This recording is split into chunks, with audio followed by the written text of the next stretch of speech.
В эфире телеканала РБК Андрей Левченко. Здравствуйте. Генеральный прокурор России Юрий Чайка, выступая в Совете Федерации, сообщил, необходимо срочно решать проблему по выдворению нелегальных мигрантов из центров по их содержанию. Они переполнены, государственный бюджет несет серьезные издержки. Почему тема миграции в жизни страны с каждым днем увеличивается? Как реализуется миграционная политика? Попытаемся ответить на этот вопрос и в целом, выгоден ли или нет России приток мигрантов.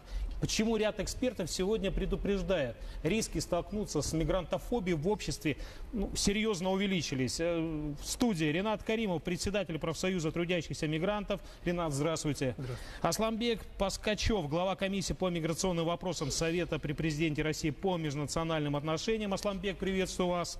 Добрый день. Карамат Шарипов, председатель движения «Таджикские трудовые мигранты». Карамат, здравствуйте. Добрый вечер. И в нашей студии в отеле «Арарат Парк Хаят» Владимир Мукамель, заведующий сектором изучения миграционных и интеграционных процессов Института социологии РАН.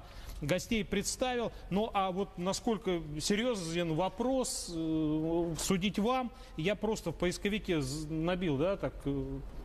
Миграция, новости. И вот три новости, первые попавшиеся. Газета «Коммерсант» сообщила о том, что боевики, которые планировали устроить теракт на 9 мая в Москве 2016 года, получали указания из Сирии. Они выходцы из Ошской области, Киргизии. Там серьезные вещи нашли, гранатометы, взрывчатка и автоматы. Вторая новость. Калининград. 12 членов ячейки, запрещенной на территории Российской Федерации международной террористической организации, задержаны. Все являются выходцами из республик Средней Азии. Ну, там и чаще всего Центральная Азия звучит.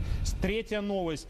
Уже теперь Сахалин, Калининград, вроде бы западная точка, дальневосточная точка. И тоже задержание, и тоже фигурируют выходцы из центральноазиатских республик. Ренат, когда вот вы эти новости слышите, о чем думаете? Вот не создается у вас ощущение, что действительно мигрантофобия вот этими новостями разогревается? Ну, в какой-то мере, вероятно, это так. Просто мигрантов очень много. А сколько, кстати, вы знаете мигрантов в России? Называют разные цифры, но если мы скажем, что около 10 миллионов человек, то мы, наверное, далеко не уйдем от истины. Это и легальные, и нелегальные, все тогда вместе, всего, да? Все вместе. Из них более половины – это люди, которые приехали сюда работать. И, наверное, правильнее было бы говорить о том, что не то чтобы трудовая миграция – это питательная среда для экстремизма и террористов, а то, что экстремисты и террористы используют возможности законов Российской Федерации для продления законного пребывания на территории Российской Федерации, возможности, которые предусмотрены для трудовых мигрантов. Вероятно, кто-то из них оформляет патенты, может быть, даже и оплачивает эти патенты. Да, сейчас мы о патентах. Аслан, а вы что думаете? Но ведь у коренного населения вопросы возникают, когда есть такой новостной повод. И там задержание, и там Центральная Азия. Напомню, Центральная Азия – это Монголия, Китай, Таджикистан, Узбекистан и Киргизия. Да. Но, в принципе, как только вброс идет, и, соответственно, у обывателя сразу складывается впечатление и мнение, что все террористы – это мигранты. Внешние мигранты и все выходцы из Средней Азии и так далее. И есть, да. Но на самом деле это не так. Но я имею в виду, да, создается ощущение. Да, это ощущение создается. И во многих случаях, вы вот очень правильно подметили, а не мигрантофобии ли мы подходим. Мы только-только вроде отошли от этого, начали конструктивно, по-деловому заниматься этими проблемами, а тут снова всплеск такой идет. А вы тоже его видите, этот всплеск? Да, потому что если генеральный прокурор заявляет о том, что надо выдворять, сразу появляется у народа тоже мнение такое.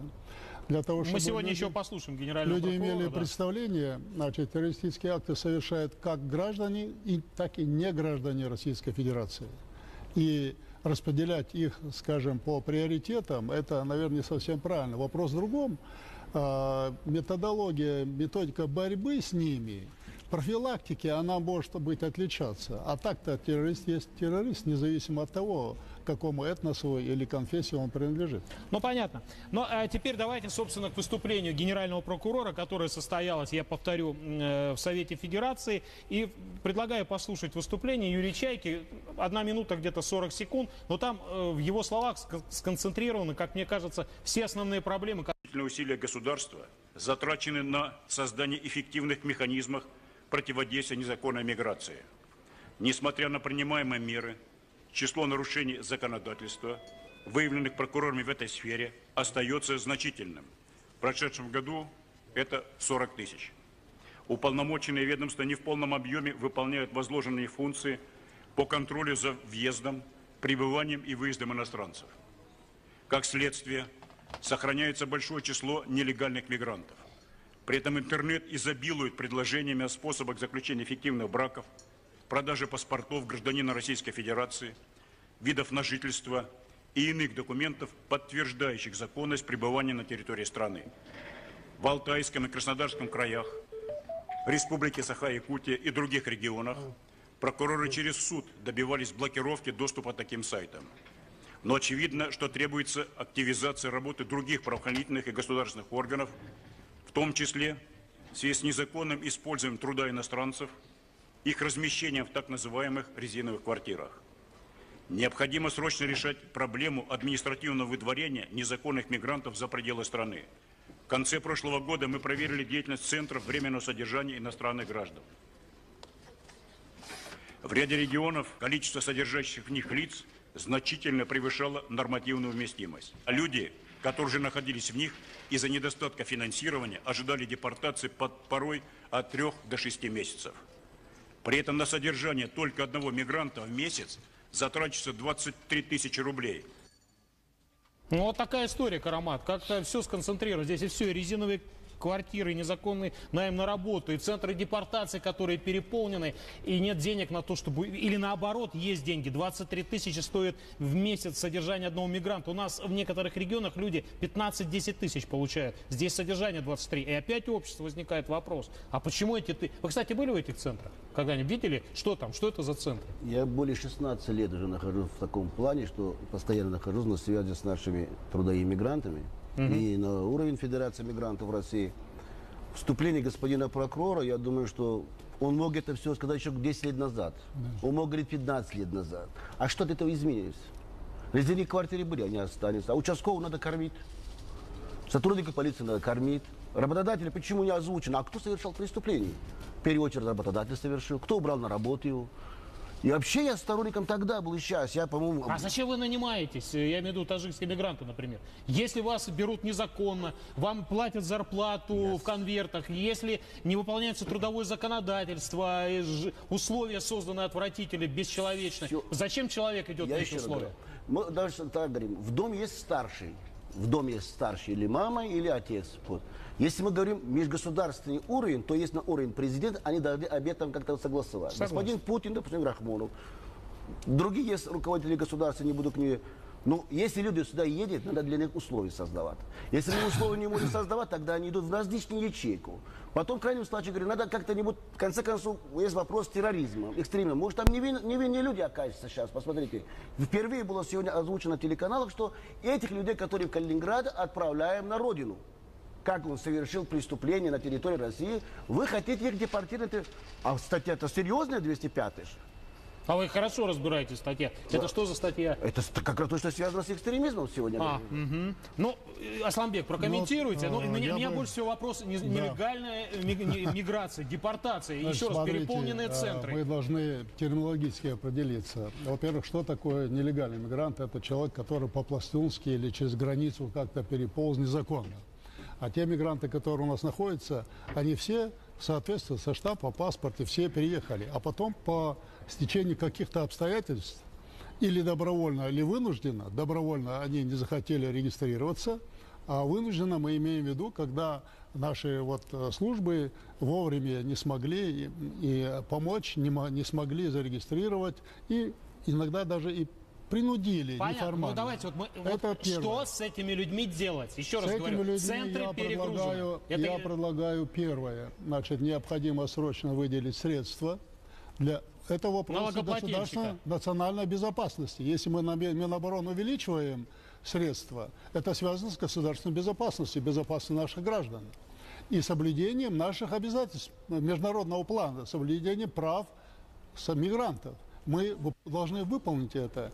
И, соответственно, тех, кто незаконно у нас находится и нарушает наши законы, мы должны выдворять. И для нас находится и нарушает наши законы, мы должны выдворять. И для этого деньги должны найтись. И правильно говорит коллега, что это 10 лет назад генеральный прокурор должен был. А мы об этом уже столько лет говорим. Ну, предлагаю... Это первое. Второе. Только коротко. Коротко. Мы уже, значит, об этом сказали, и президенту изложили, и лично я на совете, вот, о том, что необходимо вот тех людей, правильно, если говорить, это лица с неурегулированным правовым статусом. И что надо? Амнистию. Вот это очень важный вопрос. Амнистия, которая в США проводилась, которая не привела ни к чему. Наоборот, поток нелегальной миграции из Мексики Но мы увеличился. должны с учетом этого опыта. У нас есть соотечественники. Вот соотечественников начать надо это. Давайте науку спросим, а перед тем, как обратиться к Владимиру Мукамелю, хотя бы результаты голосования представить. Мы задали вопрос, как вы оцениваете влияние мигрантов на социальную, экономическую и духовную сферы жизни российского общества. Негативно большая часть проголосовавших. 64% считают, что это влияние негативное. Нейтрально 28%, положительно 8%. Но очень важный комментарий. Ильдар Ягудин. Смотря каких мигрантов и в каком количестве. Важно, чтобы они жили по традициям и вели себя в соответствии с обычаями. Ольга Калашникова. Владимир Снежнин. Гнать их в три шеи. Нам работы самим не хватает. Марина Куличенко. Я за то, чтобы мигранты обустраивали свои страны, а не приезжали за счастье в другие страны. В нашей удаленной студии в отеле «Арарат Парк Хаят» Владимир Мукамель, заведующий сектором Института социологии РАН, один из ведущих экспертов по миграции. Владимир, приветствую вас.